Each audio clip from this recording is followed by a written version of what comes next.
Retour à l'essentiel de l'actualité, soyez les bienvenus. Nous sommes le jeudi 29 septembre, tout de suite le Flash Info.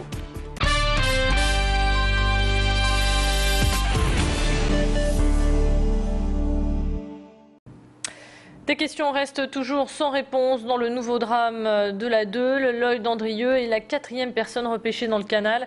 Et les circonstances rappellent étrangement les 3 autres personnes noyées il y a quelques mois seulement. D'après l'autopsie réalisée hier, Lloyd Andrieux est lui aussi mort noyé, mais le procureur n'écarte aucune piste. Les enquêteurs sont maintenant à la recherche de témoignages pouvant éclairer les dernières heures du jeune homme. Ils recherchent aussi son téléphone portable qui reste introuvable et qui pourrait bien détenir des informations capitales. Quelqu'un aurait passé un coup de fil à l'un de ses amis peu avant le drame, lui disant que Lloyd avait besoin d'aide. Un appel à témoins est donc lancé par la police pour recueillir le plus d'informations possible. Si vous avez des éléments qui peuvent permettre de faire avancer l'enquête, un numéro de téléphone est à votre disposition, le 03 20 30 37 25. Dans le reste de l'actualité, le vaccin contre la grippe est enfin disponible en pharmacie, même si les Français sont encore réticents à se faire piquer.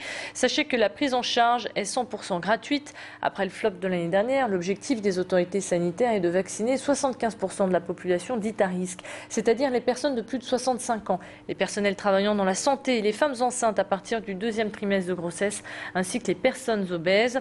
Il est recommandé de se faire vacciner en début de saison hivernale. Plus de précisions sur cette vaccination avec un pharmacien au micro de Masha Grunaisen. Le vaccin est disponible au prix de 6,25 € quand il n'est pas pris en charge par le régime obligatoire. Et chacun peut venir à la pharmacie acheter le vaccin et se faire vacciner par une infirmière ou un généraliste de son choix. Plus large sera la vaccination et moins la grippe atteindra de pourcentage de population. Et donc tout un chacun peut contribuer à la prévention de la grippe dans son entourage. Attention, si vous devez prendre le bus demain, prenez vos précautions. Des perturbations sont à craindre sur le réseau Transpol. Force ouvrière et la CGT ont déposé un préavis de grève pour demain uniquement. Au cœur de leurs revendications, ils veulent une distinction entre leur permis de conduire personnel et professionnel. Ils dénoncent également la pénibilité du métier et réclament plus de sécurité au sein même des transports en commun. Plus d'explications avec Francis Boitel de Force ouvrière au micro d'Élodie Bernachon. Aujourd'hui, comme vous le voyez, vous journalistes, et vous pouvez les voir main courante, le problème de sécurité sur le réseau urbain de Lille ne fait que cesser de s'accroître, aussi bien envers le personnel Transpol qu'envers les usagers.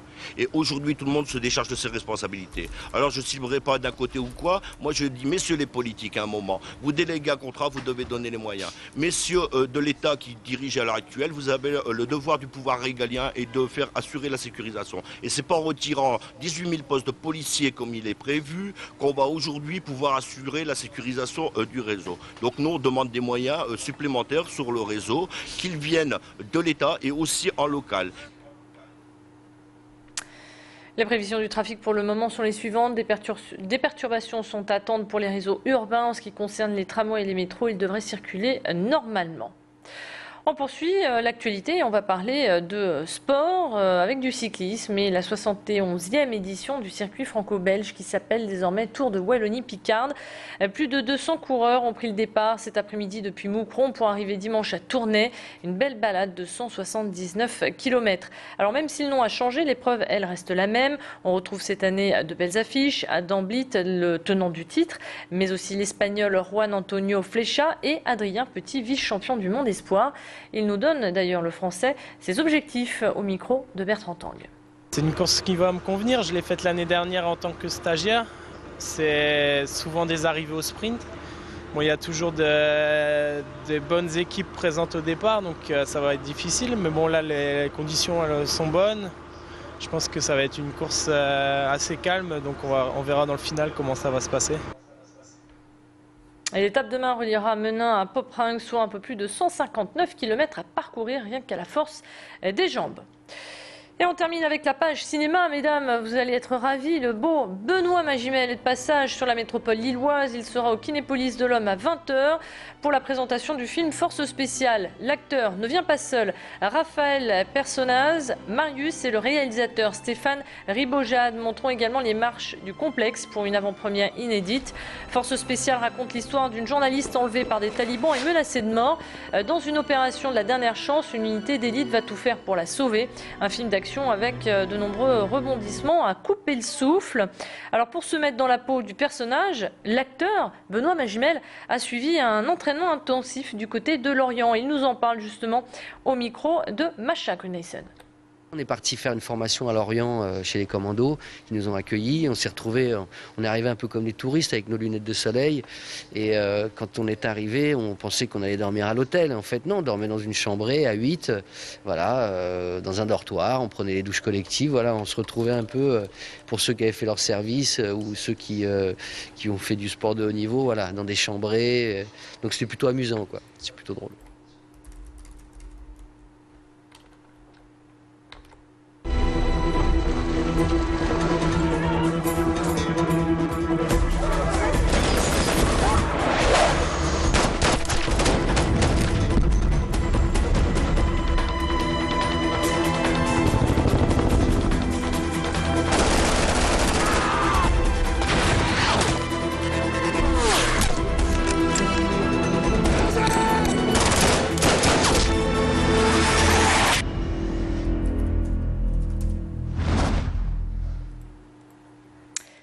C'est la fin de cette édition. À suivre votre météo.